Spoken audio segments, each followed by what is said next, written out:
have been doing this for so long, and I guess the first question is, now that you're more well known, is it kind of surreal? Did you ever, when you started making these films, did you ever set out to be this? It's insanely surreal. Like, I can't believe that people know, like, who we are. Or, you know, like, really awesome people will come up to us and be like, oh my god, I'm doing it. And they're like, us? What are you talking about? We're just some dweebs. But it's really just super surreal, and I'm so happy. Yeah, I mean, it's just been, we've been doing this since Zelda were 6 and 11, and it's just such a tremendous, like, honor to have grown up as filmmakers, and we're still learning with each film. We just jump into the next because we've learned so much from the last, but to be doing it alongside people I love so much is that it's just a beautiful thing, and I couldn't just love it today. We love it. Thanks for bringing this film back to us. And the Mother of Lies, where did it actually come from? Where did this story generate from? Because oftentimes when you guys come, I think you might have said something outside, John, about you're already on to the next film. You're either writing it or conceiving it or those kind of things.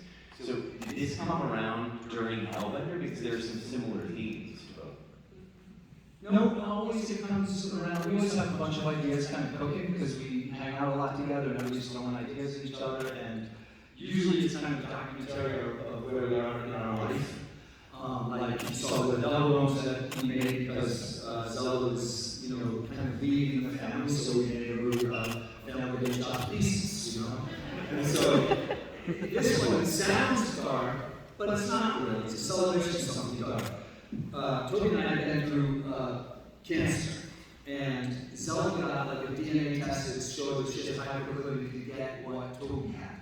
And so we were like, let's fucking make a movie about fucking cancer, you know? And it was like, and let's talk about it, but let's make it powerful. And let's show that it's like about family love, about just the power of science, you know, the power of that whole experience and the beauty of it all.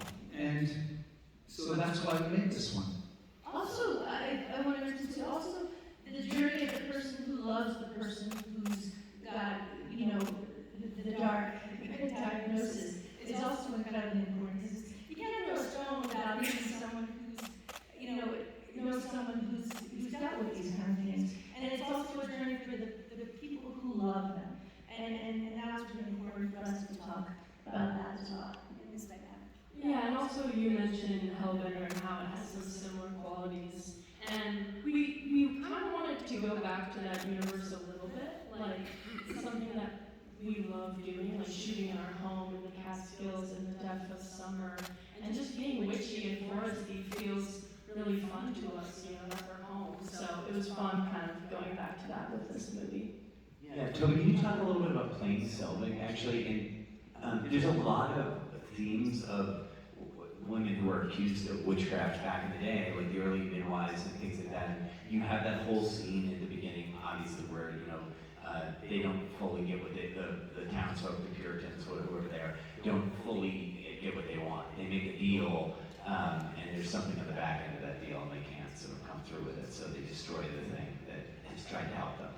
I'm so glad you mentioned that, because I think it was important for us to take a nod at the women who historically have been maligned for being healers and just for their knowledge, you know?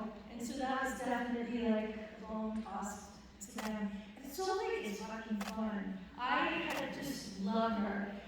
To me, she's an incredibly modern woman for being a few centuries old.